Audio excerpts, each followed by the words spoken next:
He drove his chariot, and with solemn air, his silent grieving guards were all around him there. Sadly he chose the road to Racine, and he relaxed the reins so that his horses ran free. These handsome animals that once were his own choice, eager to obey the loud sound of his voice, now galloped with sad eye and raced with heavy dread.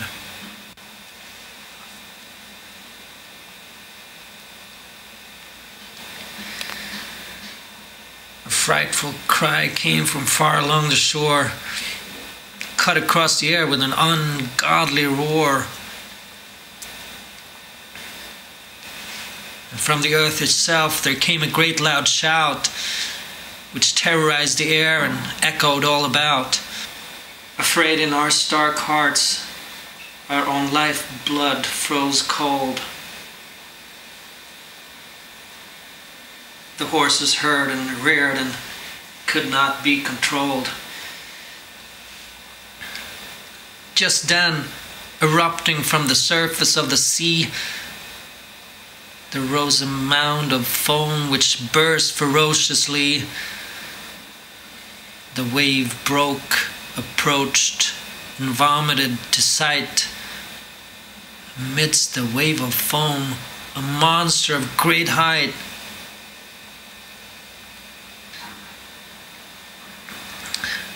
Its large forehead, armed with long and pointed horns, covered with yellow scales, the monster could be sea-born.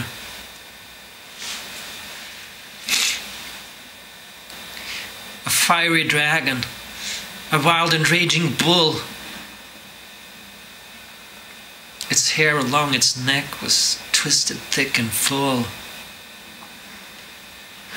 Its shrieking shook the shore and cut across the air. The sky with horror saw the savage monster there. The earth quaked, and the sight poisoned the atmosphere.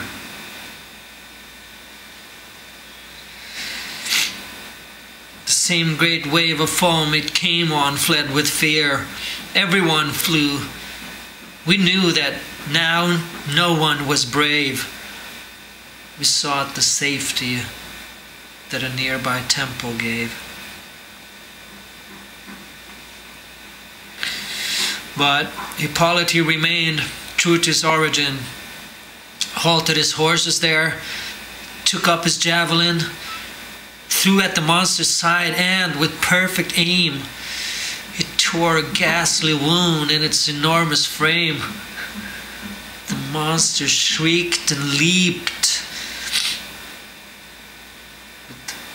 Rage and pain came where the horses were, fell to earth again, rolled over, roared, showed its throat, began to choke, bathed the horses with fire, blood, and smoke.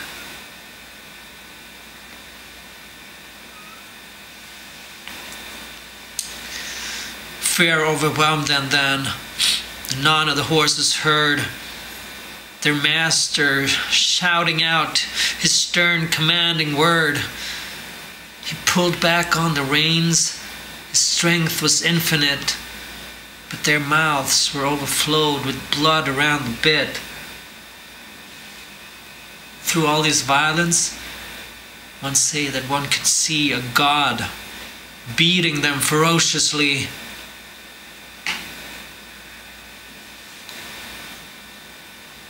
Spurred on by their own fear, they raced across the rocks. The axle screeched and broke from outrageous shocks. The chariot flew off its shattered remains, but Hippolyte was caught, snarled up in the reins.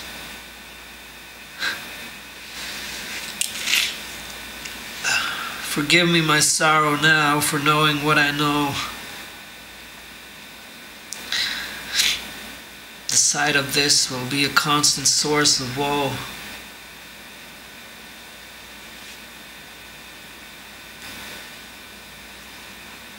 I saw your son, my lord.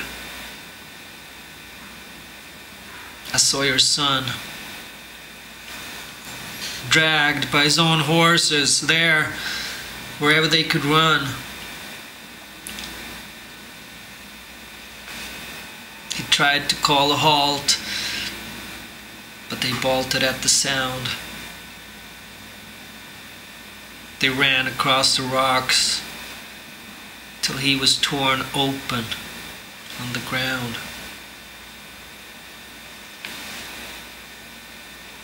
The field could feel the pain, and our hearts were downcast. Then the mad horse race began to slow at last.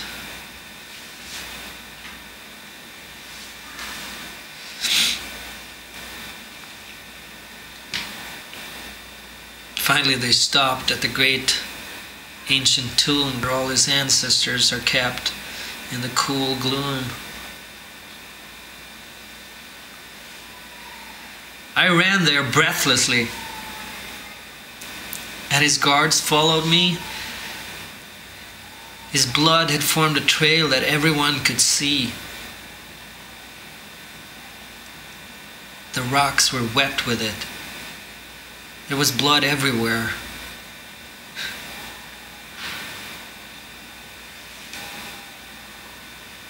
Even the rough thorns bore his bloody shocks of hair.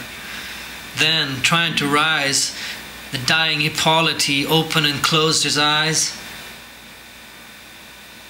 The sky, he said, has seized a sinless life from me.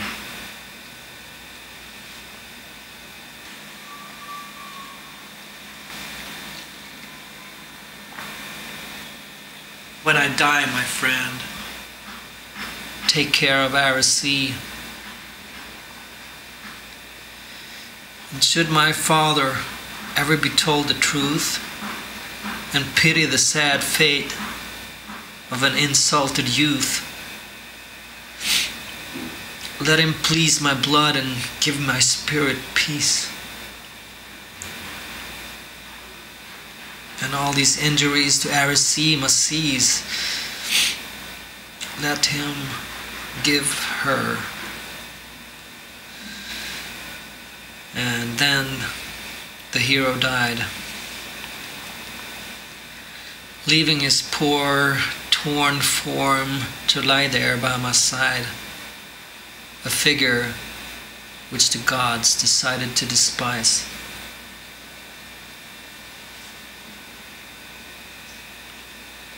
Which his own father now would never recognize.